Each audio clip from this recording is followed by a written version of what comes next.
Welcome to the Keystone Partners HR Forum, Power Moms with Joann Lublin. We are very excited to have you here today. I'm Elaine Varelas. I'm managing partner of Keystone Partners. The goal of our HR forums has always been to bring HR professionals together from across the country to discuss issues, challenges, and trends in human resources. The challenges that we're all faced with, especially now. Today we've got an exciting group of participants from across the spectrum of HR, as well as leaders from the C-suite, operations, legal, marketing, and some brilliant young women from a Boston-based university who were able to get themselves invited to participate. So we welcome you as well.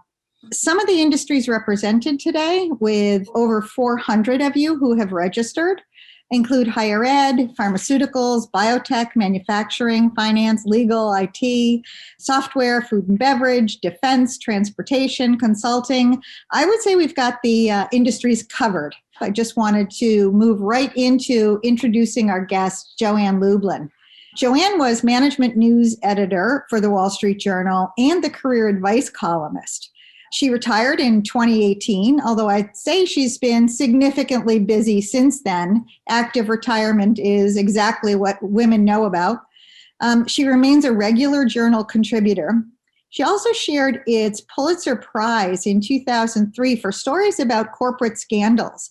So I think the world of work is one Joann is very invested in. She won the 2018 Lifetime Achievement Award, the highest accolade in business journalism. What's exciting about Joann's books, Earning It, Hard-Won Lessons from Trailblazing Women at the Top of the Business World, and now Power Moms, is she tells her own story and stories of real women ready to go public. So this isn't academic research, it's real life, which we know research is based on, but the stories are much more powerful when you recognize what's being told. It's what we know, what we're experiencing, and what future working women want to know. So, having introduced the expertise that Joann brings us, let's turn into asking her some questions. Joann, thank you so much for being here. We really appreciate it. And I'm thrilled to be part of this program, Elaine. Thanks. So, first, let me ask you this general. Why were very senior women interested in talking to you? Well, you could ask that question of the ones who told me no.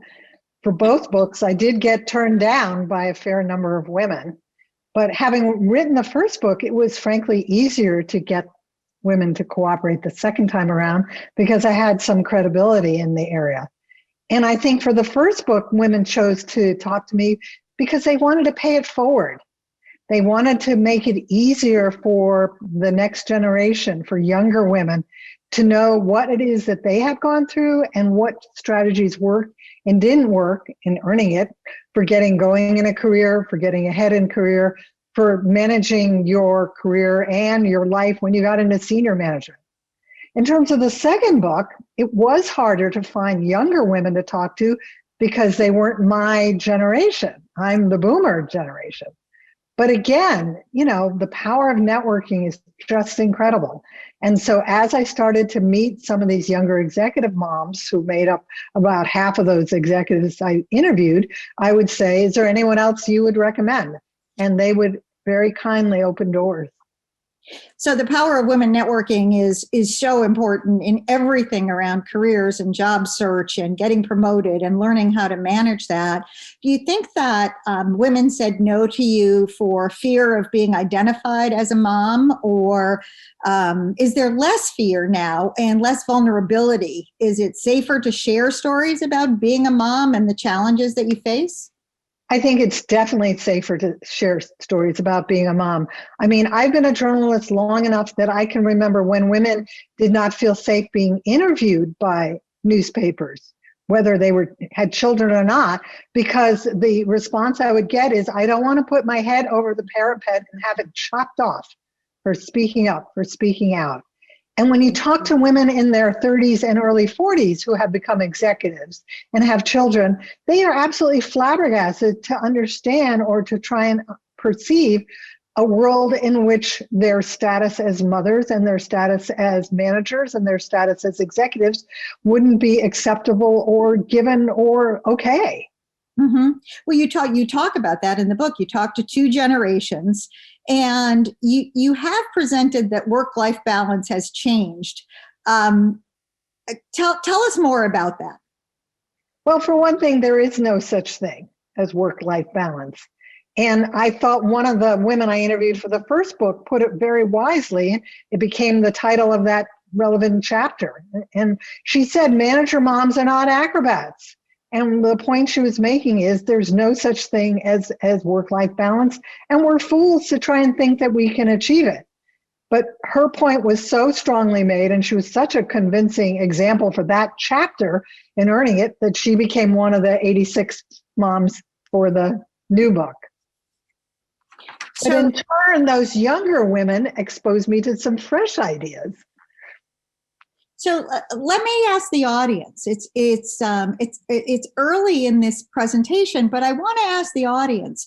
You have said that the generations have experienced differences, that things have improved.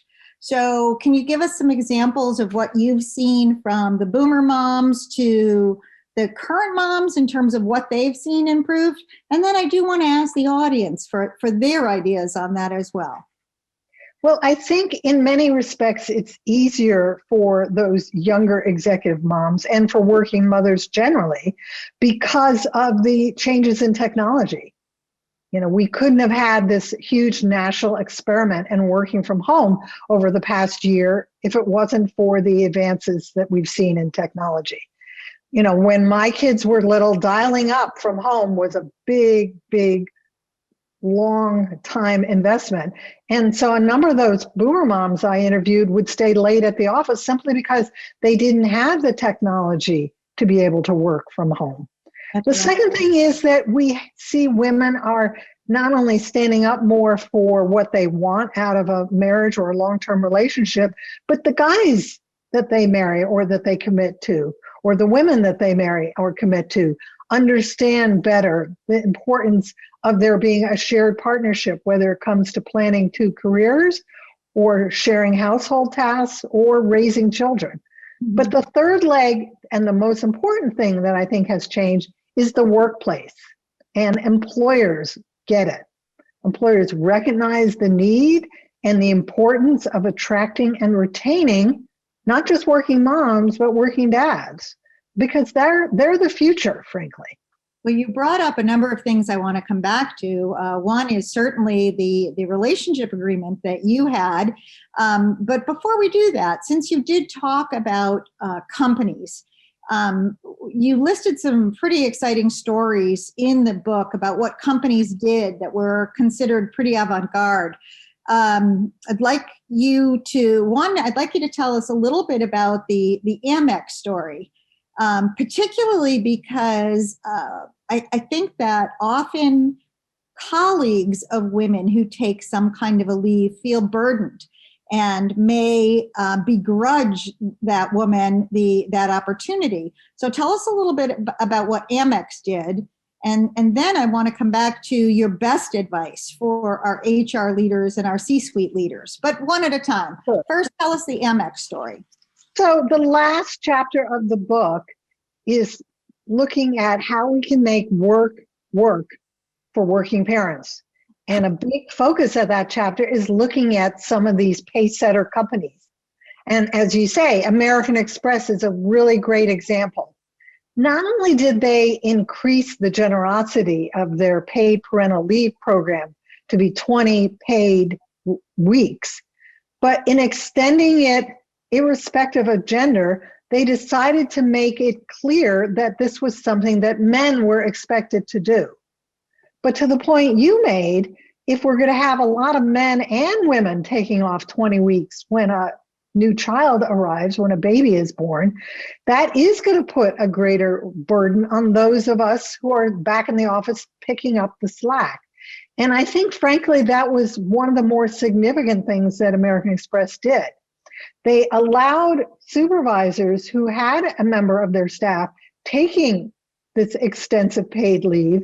They gave them temporary staffing allowances to fill in some of the gaps and to frankly dampen some of that built-in or not unexpected resentment that might occur for the people who were not doing so.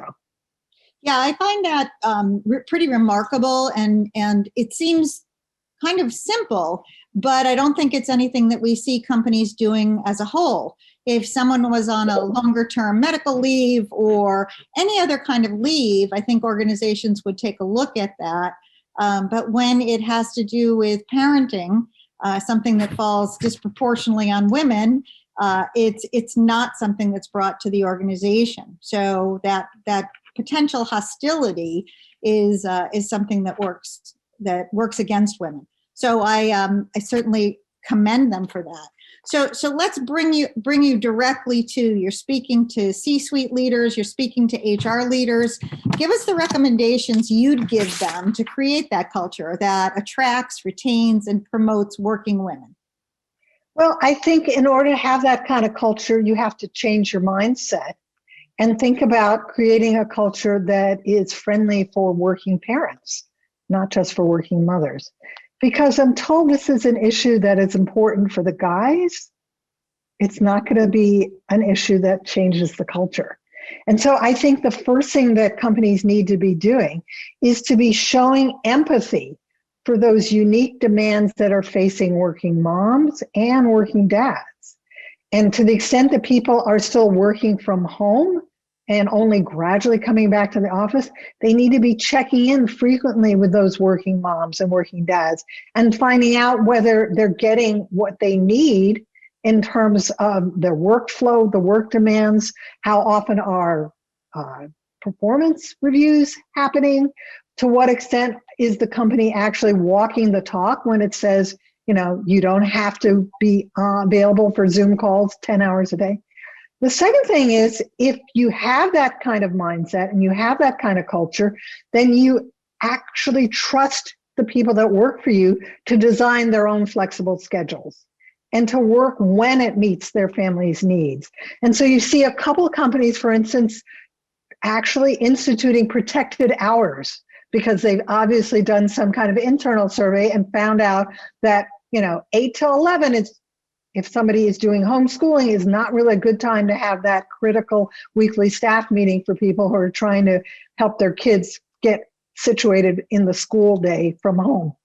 Mm-hmm. And then the third thing harkens back to the American Express experience, which is you insist that the senior men in the company act as internal role models in terms of, you don't say, are you going to take your parental leave?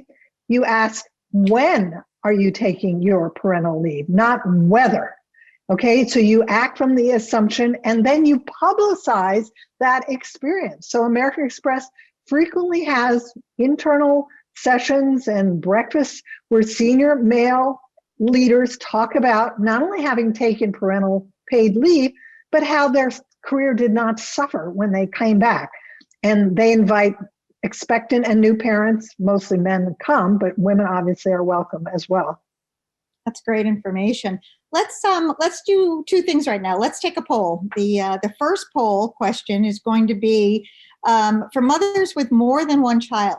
How would you describe juggling work and family responsibilities for your youngest child compared to with your oldest child? Is it better, the same, or worse? Did life change?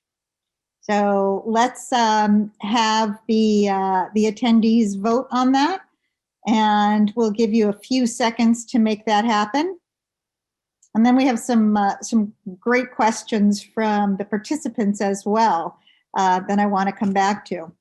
So we'll let the panelists, we'll let the participants take a vote, and behind the scenes, I can be told when we're going to close that poll, but I would love to hear that data on whether people who have lasted through childbearing years for quite some time at work, whether they've seen an improvement or not in how organizations are dealing with it.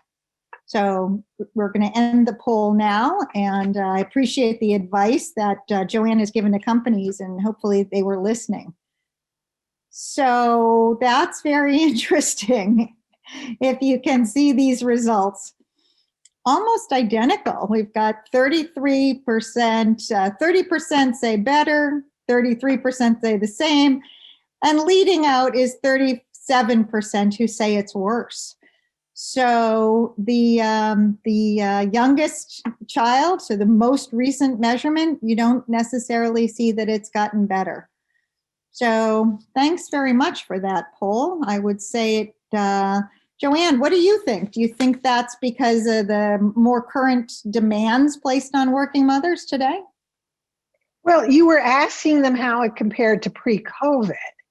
And so I think the demands on working parents have greatly increased during COVID for the youngest child, because that tends to be the child who's the least self-sufficient.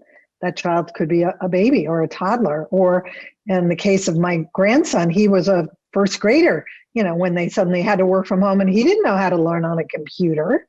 Right. Where his older sister did, because she's 2 years older.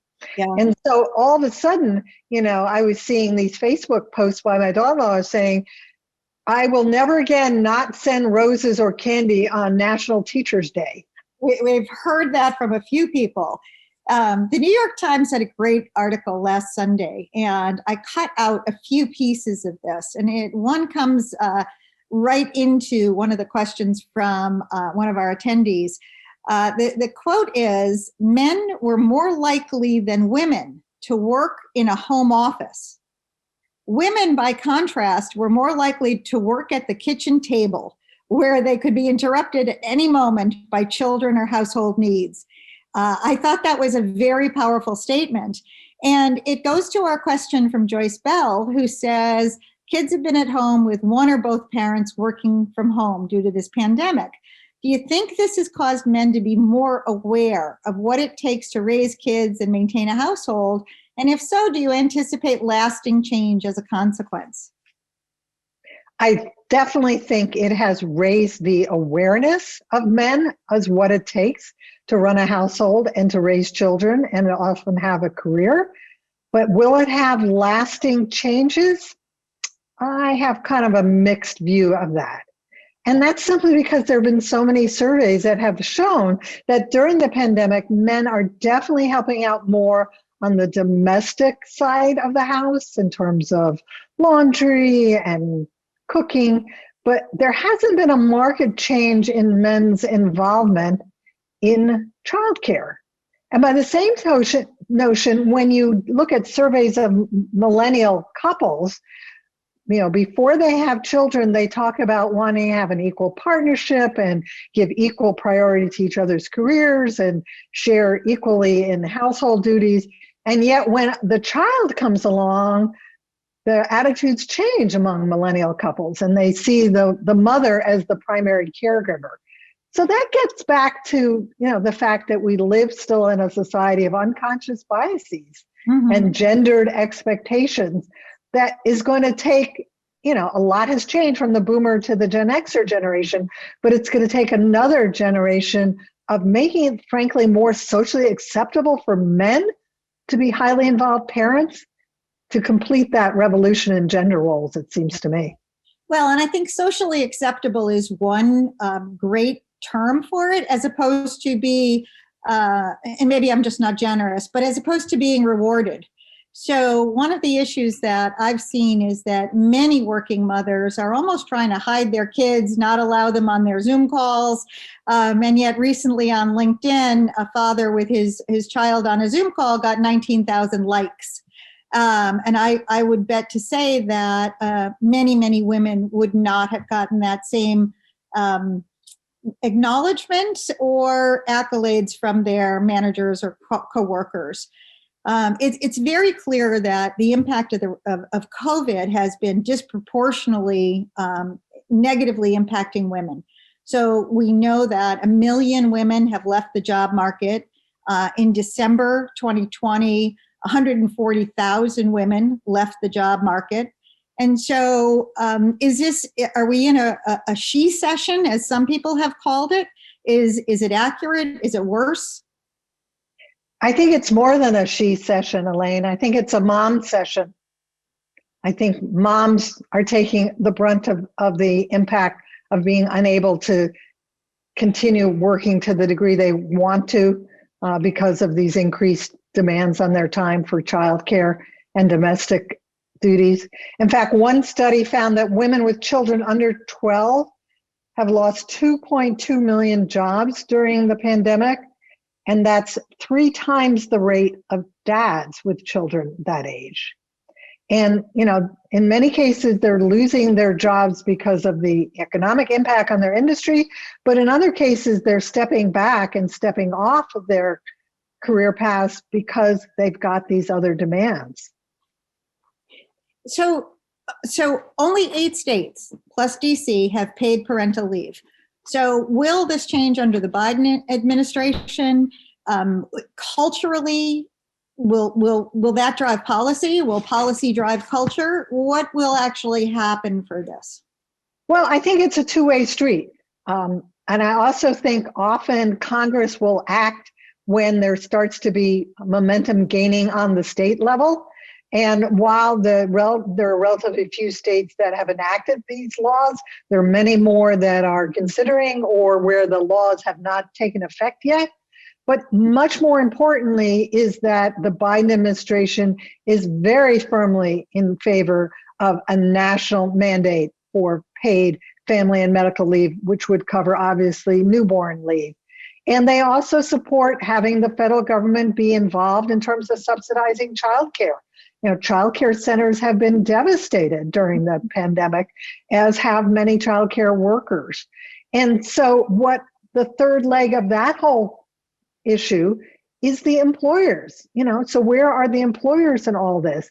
And frankly, the employers actually do support a national mandate on paid family and medical leave. I don't think employers want to have to be complying with 50 different state laws. I think they would much rather see some kind of federal action. And the Business Roundtable, which is a very powerful national business group, endorsed this concept over a year and a half ago, way before Biden got elected during the Trump administration. So we talked earlier about women networking, women supporting each other. Have you seen that with women in leadership positions and instituting those kinds of policies within their own organizations? Or is it, I did it, you can do it yourself? Well, too often my brothers and sisters in the media like to focus on the exception and not the rule. And I think the latter scenario is the exception. I think the rule is, as I saw in those 52 women who participated in my first book and the 111, including the daughters, who participated in the new book, is women are very committed to paying it forward and making it easier for younger and less experienced women coming behind them to not have to repeat the same mistakes. And so one of the things I found so gratifying about reporting this book was to meet so many of these younger executive moms who are entrepreneurs, had worked for much bigger companies, and maybe they didn't like the kind of culture that they were in, or they just had that entrepreneurial bug, but they went ahead and started their own company. And guess what? You get to decide the rules of the game when you're the founder and the CEO. And I think, Jen Hyman at Rent the Runway is a great example of that. She didn't get religion right away, okay? It wasn't until spring of 2018 that she extended her family-friendly benefits to hourly workers as well as salaried. And when I asked her this, when I interviewed her, she was very pregnant with her second child at that point. Why wouldn't you have done this when you co-founded the company? And she said, I did what all other companies I knew were doing. In other words, went with the kind of herd instinct. Mm-hmm. But at the same time, she's been very committed to setting the tone at the top, the way American Express has done. And so when she was noticing that relatively few new dads were taking these generous paid parental leave policies, she started making sure that her direct reports, the senior men at Rent the Runway, were doing so. And so she said after the male chief technology officer went off for his multi-month paid parental leave, she said there wasn't a single man who became a new dad that didn't do the same at all levels of the company. if the C-suite can do it, then others can. Exactly. Well, you brought up a few things in terms of that. One of the things I am concerned about are the average female worker, those who aren't a power mom. And so what is it that they can do without risk of losing their job? Who can they go to? They're worried about paying for daycare. How can they find the support from these leaders? Well, I think the way to find the support from these leaders by trying a couple different routes. One is to find out if your company has an employee resource group for parents. A lot of companies started these initially for women, then they did them for Black employees. A couple of years ago, then they created them for working moms. But in most major companies that have these ERGs, they now have them for working parents. And if you don't have one, try and get women who are in a similar situation as yours to form the nucleus for creating this kind of a group.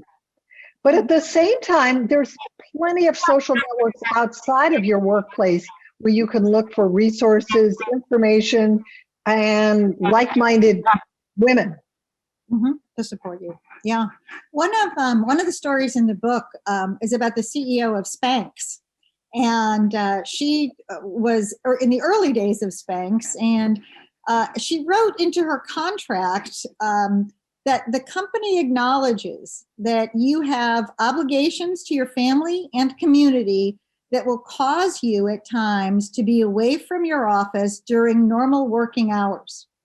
Very powerful to have in your employment contract with an organization.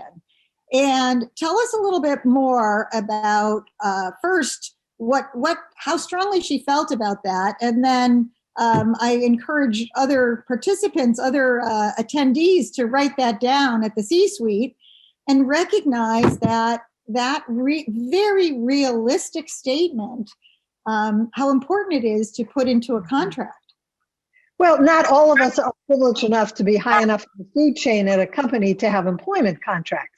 At the same time, I think women need to stand up for themselves more and have to be willing to ask for what they need. And if it is that flexibility to be able to duck out in the middle of the day or to not work from 9 to 5, even if you're working from home, and you can prove that you are equally productive if you work from 5 to 8 a.m. and 6 to 10 p.m. every night, then you don't need that written contract. But obviously, if you can negotiate an employment contract, you negotiate then from a position of strength. In her case, they really wanted her. Plus, the founder of Spanx was a woman. Plus, Spanx was a really little tiny startup at the time. And so they needed somebody who had kind of real world senior executive experience like she brought to the party. And so what I think is too important to not forget is if you don't ask, you don't get. Well, and I think women who don't ask, again, fear the rejection, fear the risk and the outcomes of those risks. Right. Historically, we would coach job seekers to wait until there was an offer on the table to raise questions about flexible schedules and other work-life balance concerns. But again, how vulnerable can job seekers be when learning about a company's culture throughout the interview process? Well, it all depends on what it is you've done in terms of your homework before that interview. How many people who work there now have you reached out to on LinkedIn or FaceTime or other social media networks to actually find out if the culture is what it is the propaganda at the website claims it to be?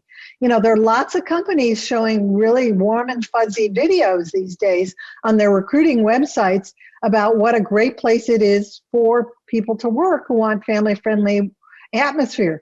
But you need to dig below the surface and you need to talk to people who don't work there anymore. But that's the beauty of things like LinkedIn. You can connect with people who not only used to work there, but somebody who was actually in the same position as you.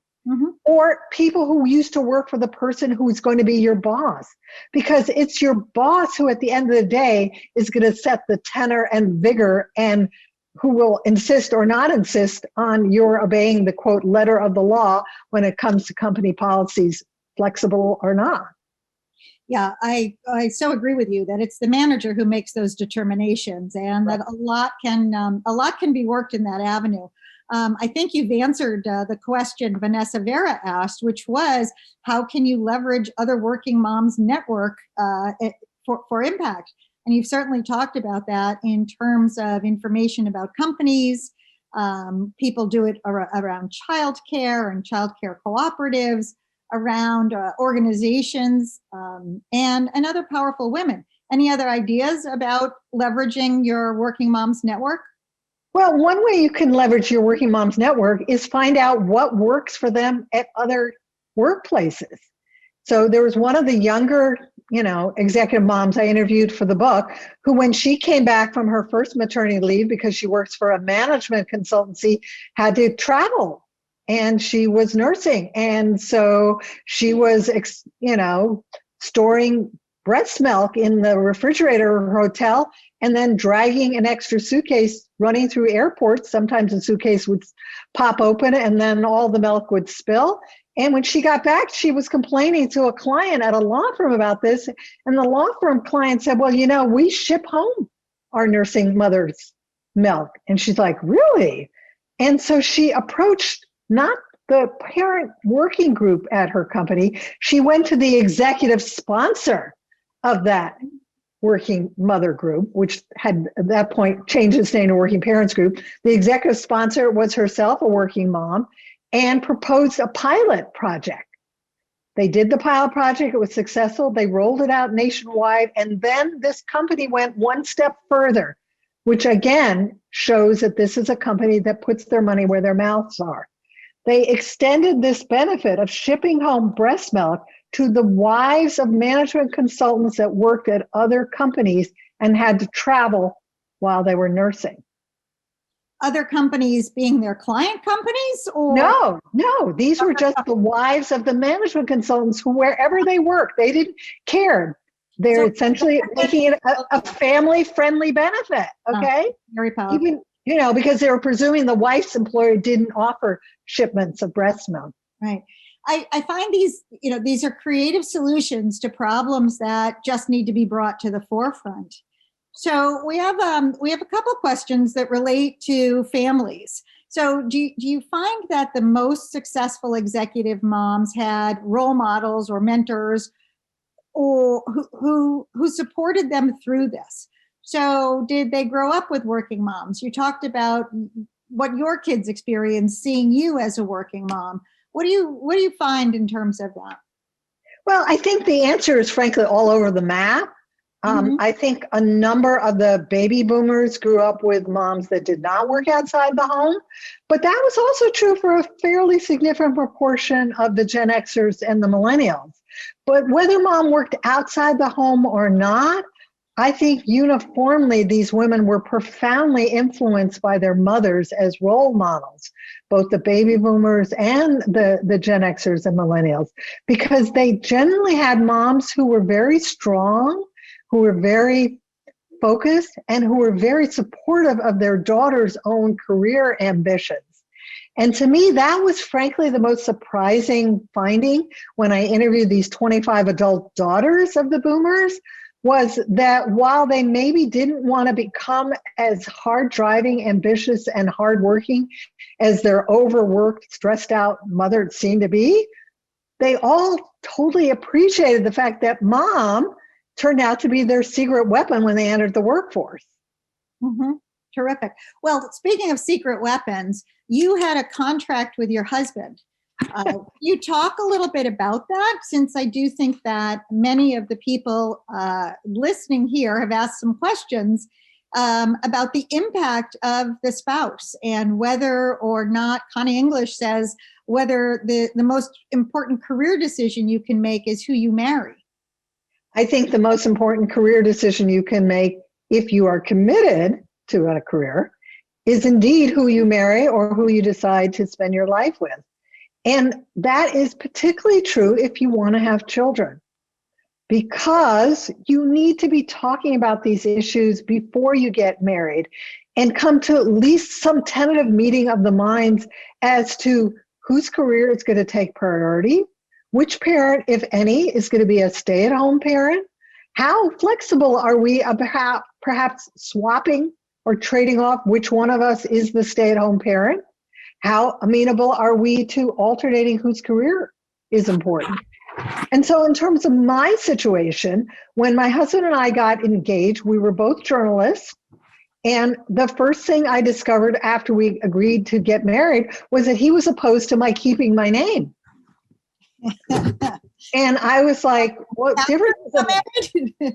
This was the 70s, okay? And I said, what difference does it make? You know, he said, no one will know we're married. I said, we're living in California. Everybody lives together, whether they're married or not, and has different names. And he's like, no, I'm talking about the relatives back east. You know, it won't be socially acceptable for me to introduce you as Joann Lublin, my wife. I said, great. Then let's hyphenate our names. And he was like, well, wait a minute, then I'd have to change mine. And so that sort of ended that part of the discussion, but it made me wonder what else I was giving up in becoming a married woman. And I discovered, at least at that time, that women had very few legal rights as married women. There was a woman who got separated from her husband, moved to LA from San Francisco, and they would not let her register to vote because her legal domicile was San Francisco. So I started doing some legwork, as we say in journalism. And I discovered that in the 1800s, suffragists wrote marriage contracts in which their husband-to-be agreed with their preference about keeping their name. And so we drew up a marriage contract in which my soon-to-be husband accepted my preference that I would remain Joann Lublin. I, in turn, said if we had children, they could have his last name, but they had to have Lublin as their middle name. But we also covered some other important issues having to do with careers. And so we decided that since we were both journalists who would have to relocate to our careers, that we would alternate who decided where we lived. He moved out to California to join me. And so for the next move, he wanted to go back to grad school, kicking and screaming, tied to the roof of the BMW. But we moved back to Chicago, where we had met at Northwestern. But the most important provision in that contract, and the one that remains most obeyed today, was the only sentence that Mike wrote that was not put into legalese by the lawyer. And that is, household duties shall be shared equally, but not necessarily cheerfully. I think everyone listening can absolutely relate to every aspect of that. So let's talk a little bit more about the flexibility of work and back to the companies. So one of the things that Keystone did is very similar to what you were talking about. We have a woman with a young child. She works early. She works, 7 to 11. She does preschool from, 11 to 1. She comes back to work maybe at 3 or 4 and goes till 7. How can organizations understand and how can they advocate for this level of flexibility that work that happens between 9 to 5 can also happen after bedtime? It's totally related to tying it to performance and to outcome. And so it should not matter, where you're working or what time you're working. It should matter what it is you're producing and whether it's a good quality product and a good quality result. And so if we could sort of change our frame of reference to be one that is legalistic and focused on working within established standards, and instead widen the aperture and think about measuring results rather than measuring the process, I think it would change our whole perception of how we approach things. And I think that's what this huge national experiment and work from home has taught us. There were relatively few white collar workers of any, substantive level of responsibility who worked from home prior to being forced to by COVID. And now it's not only widespread, but surveys suggest that employers are willing to keep this arrangement in place, if not full-time, at least for several days a week. Just yesterday alone, or earlier this week, I should say, Salesforce.com, which has 54,000 employees worldwide. They announced that after the pandemic, most of their staffers will be working remotely, part or full time, and they're scaling back their real estate footprint as a result. I think when organizations see the financial impact on anything like this, they're much more eager to make the changes. And certainly the COVID test of working remotely has become very powerful. Let's do the other poll, which was how would you grade your organization's parent-friendly policies? If you're not currently employed, rate your last employer. So would you give them an A, B, C, D, or F in terms of parent-friendly policies? We want to know what's currently happening in terms of that. So we'll open the polls for your voting, and we want to find out of this group of attendees, how are the parent-friendly policies? While people are taking the poll, one of the comments that we're getting asked is, people are concerned about working long hours to keep up with their peers or in fear of getting overlooked for promotion. She believes her company wouldn't turn her down, but that asking for that accommodation would influence how she's perceived at her organization. The poll has closed, but I want to come back to that comment. Anything about that fear of being overlooked or seen as on the dreaded mommy track? Oh, I think it's absolutely a totally realistic fear, and it's certainly one that many working moms have experienced for decades and still experience today. And that whole fear, I think, has been accurately exaggerated and increased to the extent not only that people are working from home, but some people are going back to the office. Because, out of sight, out of mind has long been the lament of remote workers. And to the extent that your colleagues who don't have childcare or responsibilities at home are coming back to work, are they going to get the face time with that key decision maker that perhaps is not as easy for you to do?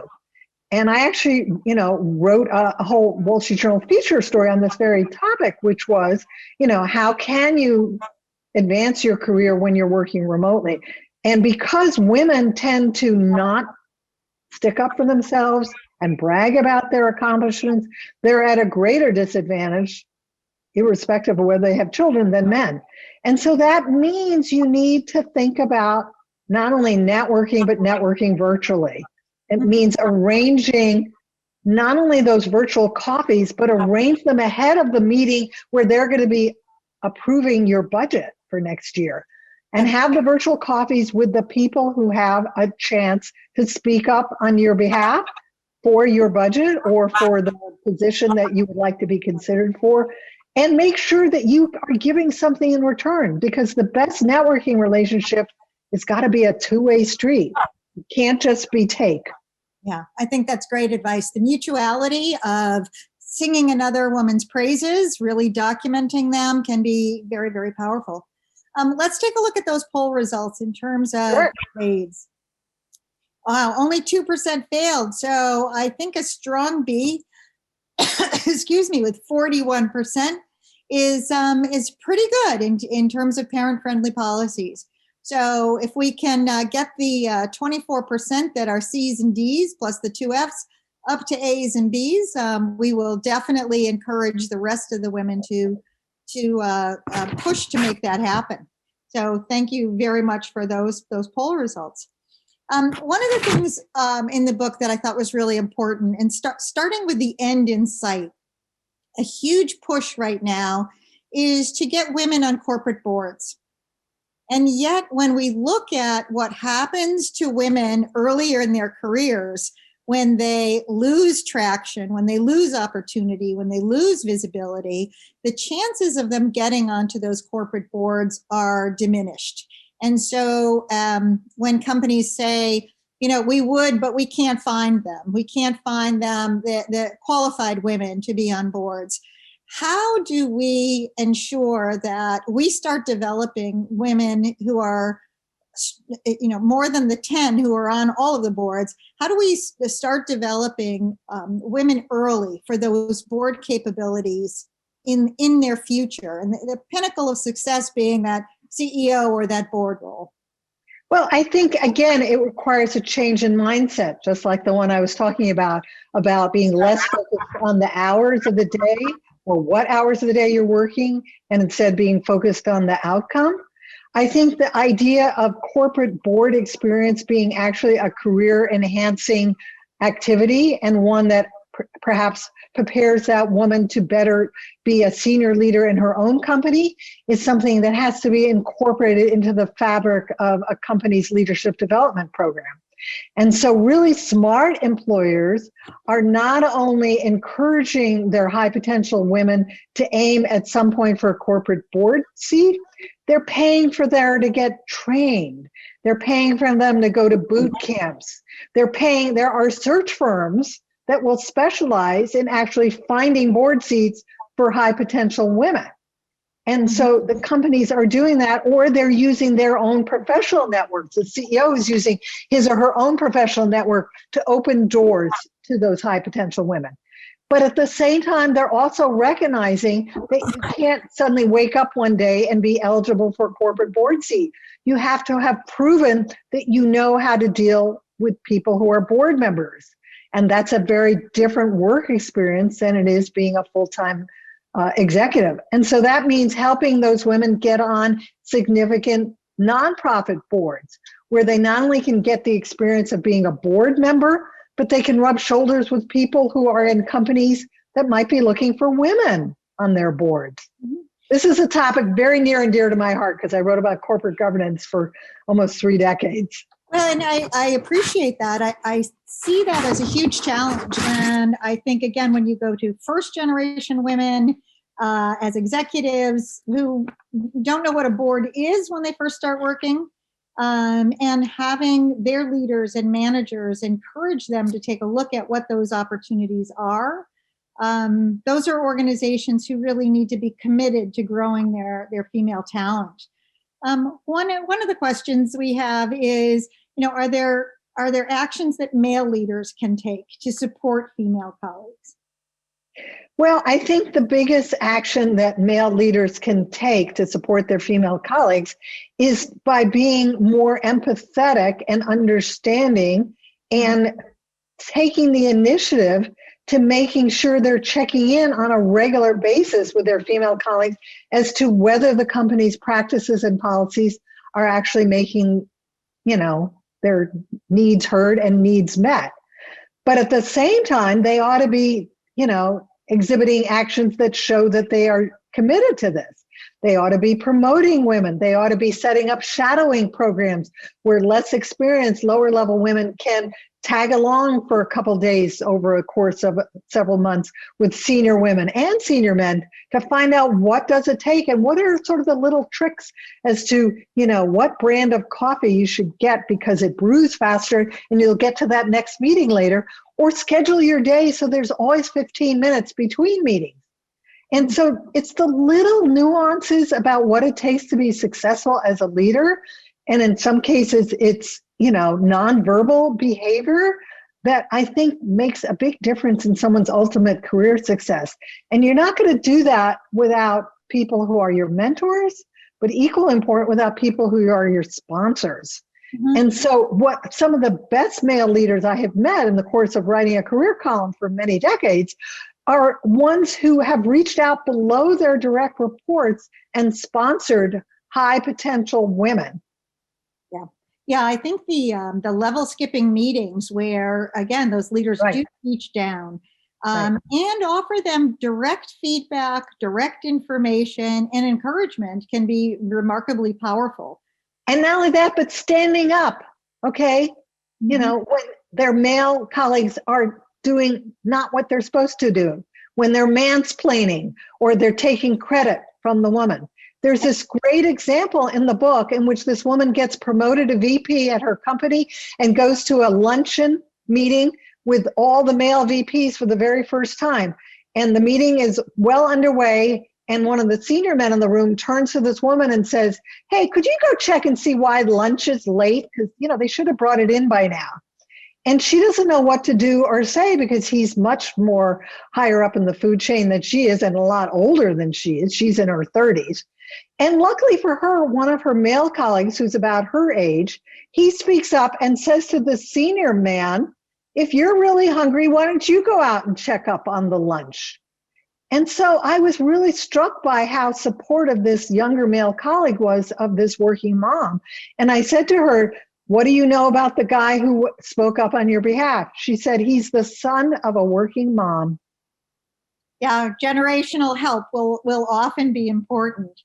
Another question from the audience, and we're opening those up as you might be able to tell. So Evelyn de la Cruz says, inside, hopefully she doesn't mind my saying that since you said it, but inside her own company, there are male leaders who often talk about hiring someone, but it might lead to maternity leaves among staff. So is that a bias, an age bias, certainly, on some female employees and minimizing hiring at that age level?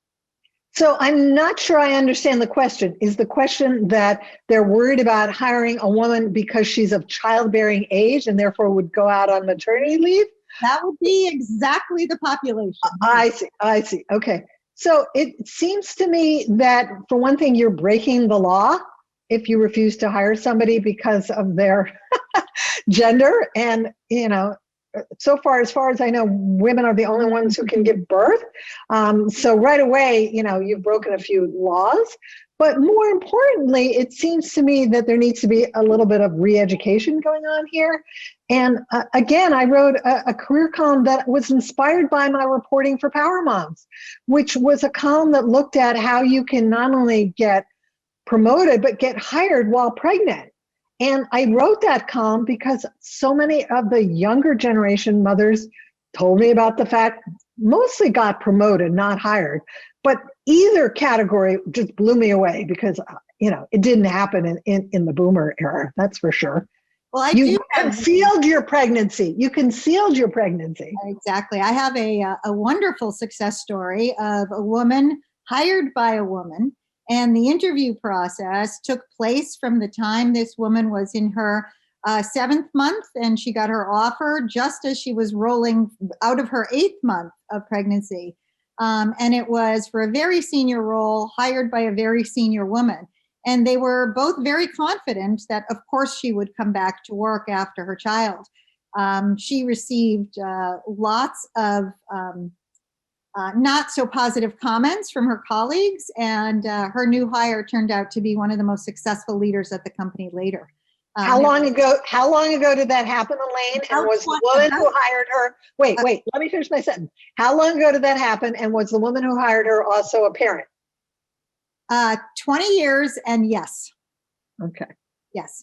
It was very, very exciting, though, to see happen 20 years ago. So when just as many not so positive things were happening at that point as well. But that's routine. Today, that's routine.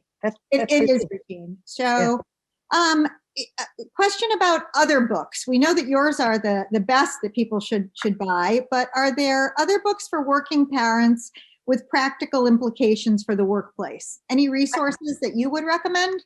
I'm sure there are, but I am not going to spread the word about the other book. You don't need to. We will be sending out additional resources for other people. However, there is one book I would recommend that I read in reporting my book, and that's called Fair Play. Fair Play. Mm-hmm. Okay. By Eve Rodsky.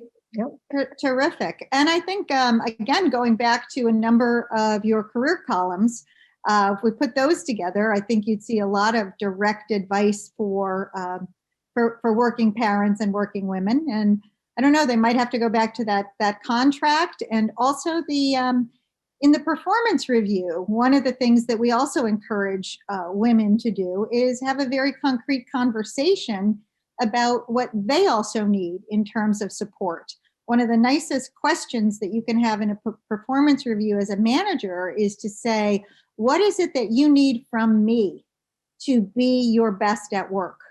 But frankly, it should not wait for the performance review. A good boss ought to be asking that question routinely, particularly for parents who are stuck at home trying to run a household and raise their children, educate their kids, and still be successful on the job.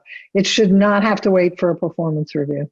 Well, I think you speak to the advanced, Joann, and we would certainly like to have all that happen. So I think women who are managers in this population, managers and leaders, we would encourage them to make that happen.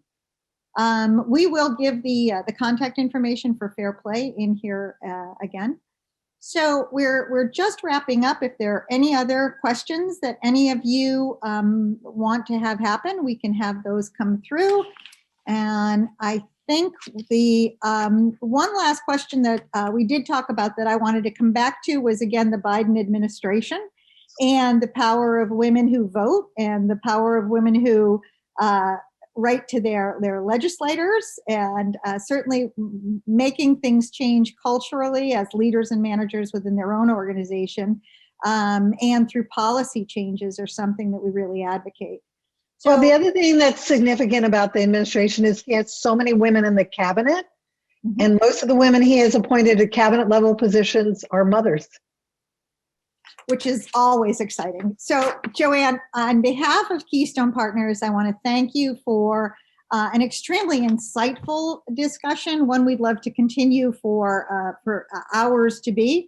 And I want to thank our participants for investing your time to learn about what you can do to support working women, what you can do for your organization, what you can do for your colleagues, and for participating with us today.